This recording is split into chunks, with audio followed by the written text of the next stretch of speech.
So whereas I did not like doing business in Hollywood, I appreciated the lessons that I was taught. Absolutely. It really was a long tutorial for you, Yes, wasn't it? it was. Did you find that you began to actually see scenes? I mean, there's visual is not a word I like for literary criticism, Yeah. but I do think that writers who see scenes oftentimes can move a story better than those who can't.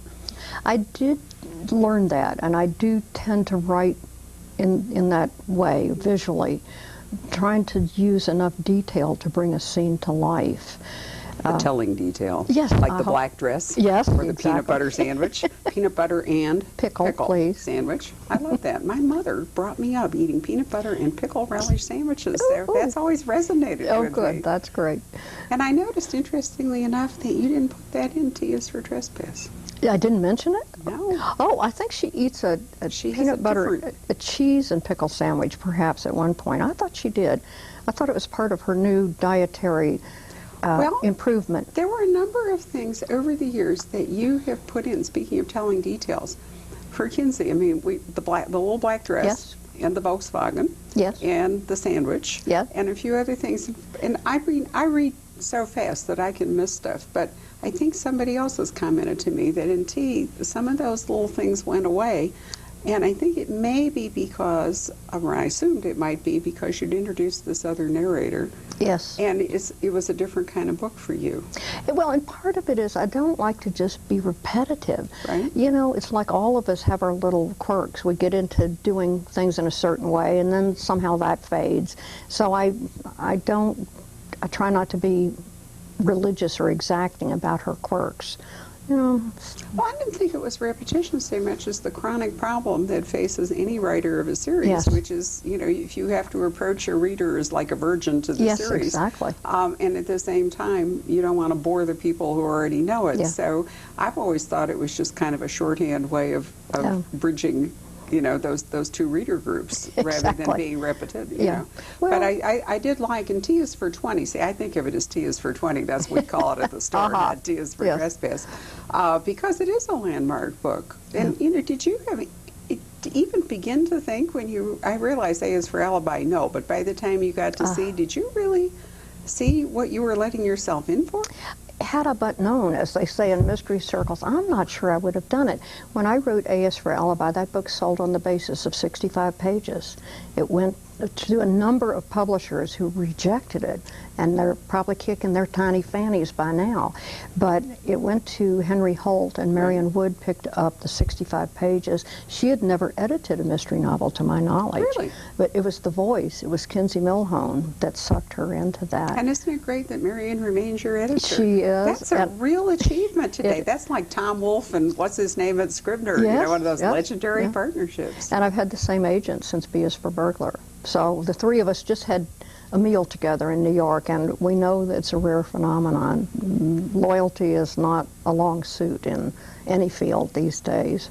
Well, the nature of conglomerate publishing pretty well precludes it, but Marion spent years and years at Holt and then went to Putnam, and you went with her. So she's not had a checkered career. No, not which at makes all. it, I think, easier, you know, for you to stick with her. So now it's kind of hoping that, you know, I mean, none of us are any younger. By the time we all get to Z, you and Marion and I hope we make it.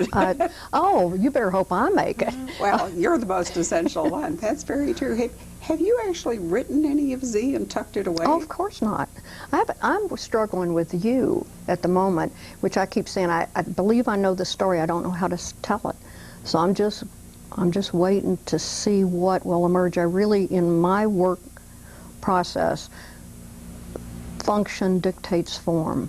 I don't impose form on a story. I lay it out and let it tell me how it needs to be told. So with S is for Silence, that was the first book where I understood that I could do multiple point of view and time shifts. So I'm working in the 80s throughout the series.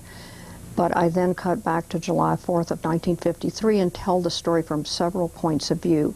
When I got down to the subject of T is for Trespass, which I did not start with that title, I don't know, that was one where the title came in later. I thought, I don't want to do that again just to be so cute. You know, I just needed to be with the story long enough so I could understand the structure. And in that instance, I had been writing from the point of view of Solana Rojas, who is my villainess, just to understand how her mind worked. And it was a case in which she simply established her presence in the book, and I decided to tell part of it from her point of view, giving Kinsey the majority rule. So I do one chapter for Solana and then 3 chapters from Kinsey's point of view to keep the balance. These books belong to Kinsey Milhone. But I thought Solana Rojas was a strong presence. Well, she is a strong presence, but this is really more of a suspense novel in a lot of ways than a private eye novel, and that doesn't work. My friend Dana Stabenow, who's just spent 3 weeks with me, I was trying to wrestle with a book I'm editing, and I couldn't figure out why it wasn't working. And I showed it to Dana, and she said to me, "Where is the building sense of rage? Where is..." And she said, "You know, to really do this well, you have to start with that person's voice. You can't introduce them. If a mystery novel, if a whodunit is kind of circular in form, and you've populated it with potential murders, who have various motives and all, you can't then introduce that sort of fugue-like form, the building suspense of somebody who is, you know, percolating along, growing in rage. I mean, it's like inserting a trumpet into a circle. And I said, that's why the book isn't working. And I thought about that when I read T, because you do actually have a secondary a plot, which I liked very much. I love the young girl who's involved in the car wreck, and that's much more of a traditional PI kind of thing. And then you've got this other one flowing along. But without Solana, you couldn't really tell this story. That's correct. And it is, as you say, not a mystery per se. It's what they call in Hollywood an open mystery. The reader knows from the get-go about the bad guy and what the bad guy is up to. So in this instance, it is a cat and mouse. It is a power play between Kinsey Milhone and this woman, Solana Rojas. So you get to see what each is up to and how each reacts and counters the strong moves of the other. Well, I think of suspense novels as being that you usually know the antagonist. And, and the suspense comes not from who did it, but rather who's going to win. Yes. Oh, yes. Or what will somebody get away with. Yeah.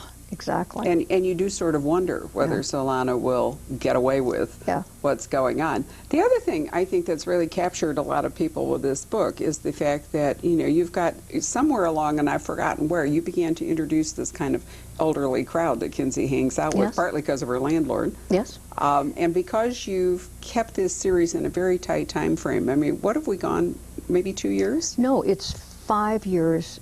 Kinsey Milhone Aeneas for Alibi is 32 years old. Okay. She is now 37. It's the narrative year 87, 88. Right. But my point is, even though Gus is so old, he's not getting old in real time. Exactly. So even, I mean, that's always been a problem. If you have a really elderly character and you're moving forward, they have a limited lifetime. But because you're not moving forward very fast, Gus can kind of hang out.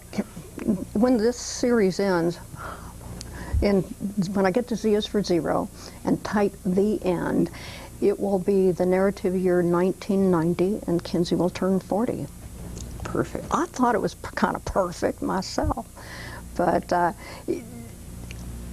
this B story in this, that automobile accident you referred to, I had actually come up with that story when I was writing R is for Ricochet. So I was running the 2 stories simultaneously, and I could tell that there was a parallel. They were never going to connect. I was going to end up doing 2 climaxes, 2 finales, so I pulled it out. And I must say, let me have a glass of water here. Sure. One of the most courageous days of my life is when I strip a story out.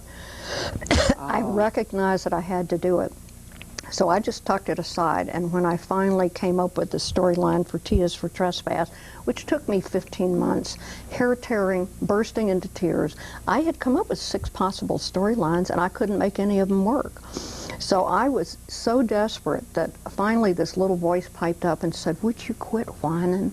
There are 6 stories, pick one." So I just kind of threw a dart at the board, and it came up elder abuse, which is what I ended up writing about, with many misgivings.